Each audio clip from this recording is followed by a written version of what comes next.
Captain Rodriguez had one foot already in the Chinook when the city skyline bled orange in the distance. Firestorms curled upward from the ruins of Raccoon City. His stolen cargo, a sealed containment pod housing a half-dormant BOW, hummed in the helicopter's hold.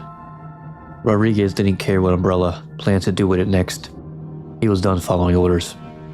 He climbed aboard and glanced over his shoulder to the only other passenger he had accepted on this unsanctioned escape. Linda Baldwin, senior researcher for Umbrella Pharmaceuticals. She wasn't climbing in. Instead, she stared past him, toward the smoke-choked silhouette of the Umbrella Development Center. "I'm not leaving," she said. Not an argument, just a fact. Rodriguez stepped off the Chinook's ramp. "The hell you aren't. In 10 minutes the city's a crater. We need to move now or we're not going to move at all." But she was already backing away from him. Somewhere in that collapsing maze of laboratories, she insisted, there was a viable antiretroviral compound. A drug capable of halting the T-virus at the cellular level. Not a cure, but a shield. A final desperate chance to keep the nightmare from leaping beyond Raccoon City's borders. If she retrieved it now, millions of lives could be saved. Rodriguez cursed under his breath. He wasn't a hero. Never had been. He'd spent too long being Umbrella's blade. Too long letting others drown out his conscience. But Linda's resolve didn't waver. And something in her urgency sparked a truth he could no longer ignore. She turned and ran, sprinting across the cracked pavement towards the development center, her silhouette swallowed by the rising smoke.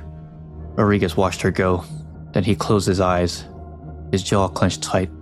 He wasn't sure he could leave her behind.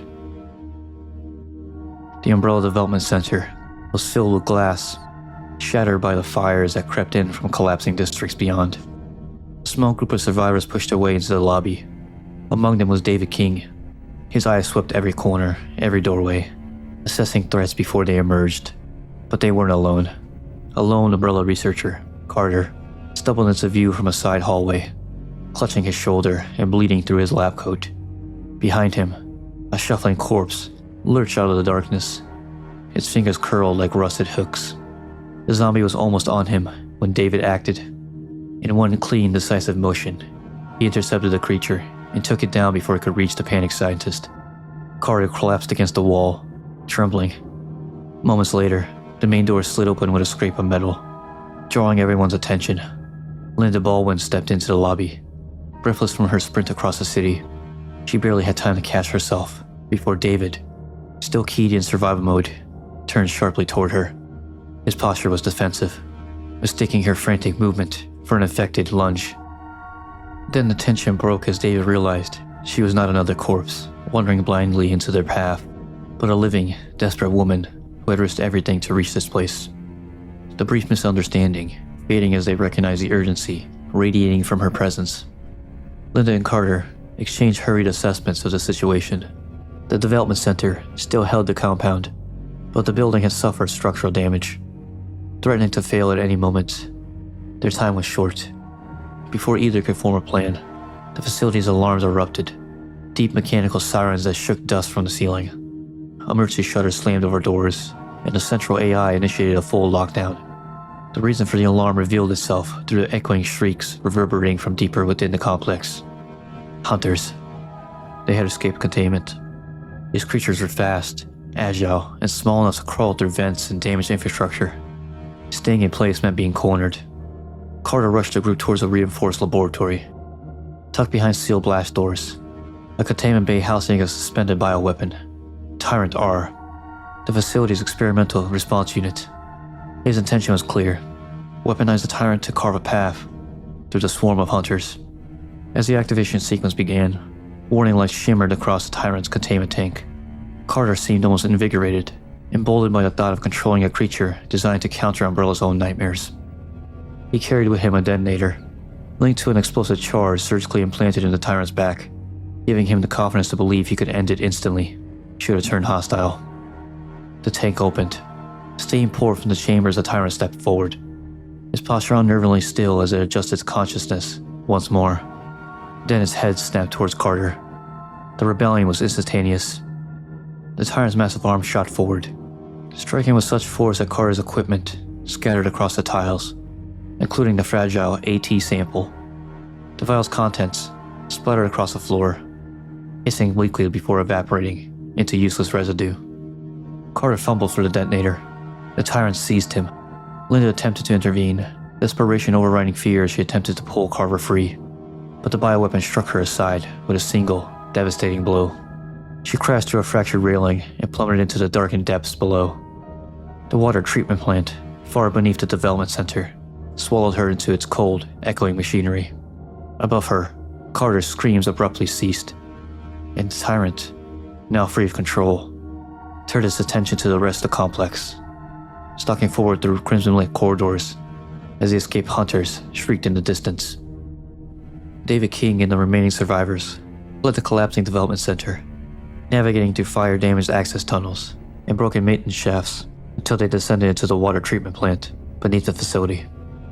In the drainage area, they found Linda lying motionless on the wet concrete. Her fall from the lab had left her bruised and barely conscious. The group gathered around her, reviving her with small jolts of cold water. When she finally opened her eyes, the devastation etched across her face said more than words could. When she was strong enough to speak, she explained the truth. The virus consuming Raccoon City was not natural, but an umbrella creation, a weapon designed as a medical achievement. The survivors listened in grim silence, each of them absorbing a truth that could no longer be taken back. Before they could move her safely, a sudden surge of water ripped through the tunnels. An automated flood response triggered somewhere in the collapsing system. The force swept crates, debris, and anything unsecured into the channel. Linda lost her footing first. The rushing water tore her from the survivor's grasp, dragging her down the drainage line before they could pull her free. Her voice vanished beneath the echoing roar as she disappeared into the dark. She was carried through the sewers like a leaf caught in a torrent. Then she landed violently on a patch of concrete just outside the Apple Inn, half conscious and soaking wet. Pain radiated through her limbs as she tried to stand. Before she could call out for help, a gunshot cracked across the parking lot. A bullet tore into her side. The shooter, a UBCS Charlie platoon leader named Arnold, lowered his smoking rifle, convinced he had neutralized a wandering infected. Umbrella's orders for him were clear: locate and eliminate Captain Rodriguez, recover the stolen BOW, and leave no loose ends behind. Linda, to him, was just another corpse in Raccoon City. David King and the other survivors managed to escape the water treatment plant. They emerged into the night near the facility's exterior service exit, where Captain Rodriguez was already waiting. Rodriguez offered the survivors refuge aboard his helicopter. No small act of defiance against Umbrella, but his eyes were fixed on the shadows beyond them. Linda was missing. He refused to leave without her. With the city burning around them, and the clock ticking towards annihilation, Rodriguez and the survivors set out into the ruined streets, determined to find Linda before the night claimed her completely.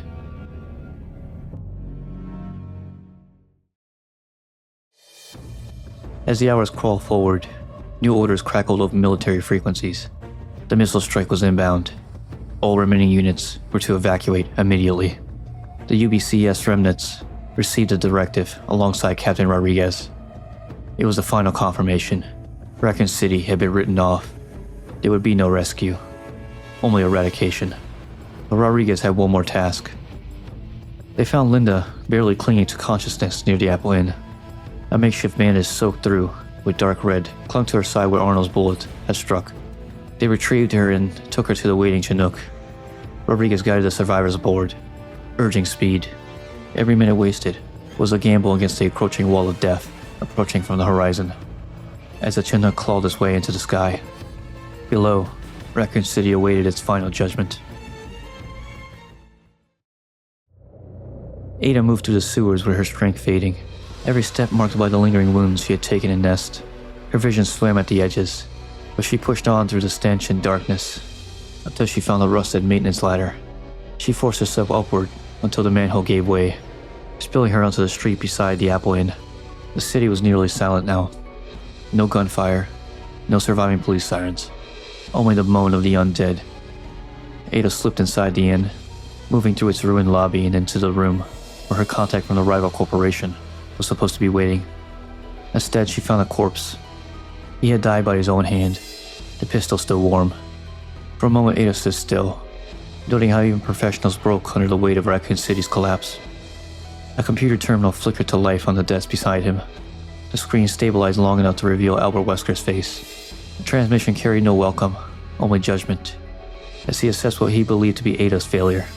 The interference with her mission, the time wasted aiding Leon, the perceived betrayal of her employers. Ada responded not with words, but by producing what she had risked everything to secure. A preserved fragment of tissue from William Birkin. Contained within it was a prize the agency wanted most, the G-Virus. That, at least, seemed to stay Wesker's hand. The screen flickered again as he evaluated the new circumstances. Raccoon City, he explained, would not survive the coming dawn. A missile strike has already been scheduled. The city was condemned, and so was she, unless she could reach the one remaining helicopter, scheduled to extract a high-ranking Umbrella executive before the strike. The transmission ended. A briefcase on the floor beside the dead contact clicked open. Inside, nestled with its foam lining, was a compact hookshot, her backup tool, her final lifeline. Ada holstered the device and stepped back into the open air. Ahead of her, a collapsed section of the street burned in a tangled heap of steel and concrete, sealing off the only path towards her escape. She'd unholstered the hookshot, braced herself and fired, and with a practiced jerk, she flipped herself over the smoldering wreck, landing with fluid precision on the other side. Ada pressed forward through a derelict office building, where shambling corpses drifted through cubicles and grotesque bioweapons stalked the stairwells. She slipped between them, eliminating threats only when absolutely necessary. Eventually, she reached the elevated roadway. She emerged into a gust of cold wind, just as the asphalt shuddered. The hulking form of Tyrant R, the same creature that had battled survivors earlier in the night, dragged itself into her path. Ada fought the monster. The battle tore across the overpass, sending fragments of concrete into the depths below. She used every advantage, elevation, footing, distance, anything, until the Tyrant faltered. Smoke curled from its wounds as it collapsed. The creature's death left an eerie silence, hanging over the ruined highway. The helicopter came into view. Umbrella's final escape from the doomed city, carrying a large cargo container beneath its belly. Ada steadied herself, aimed and launched a hookshot once more. The line caught the metal casing of the container. She clung to the package as the helicopter ascended, carrying her away from the firestorm that was moments away from consuming the city. As the missile hit, and the shockwave rippled outward, streets that she had crossed earlier dissolved into pure flame as the missile strike finally arrived. The shockwave rippled outward, destroying the entire city, engulfing all the nightmares that Umbrella created that night.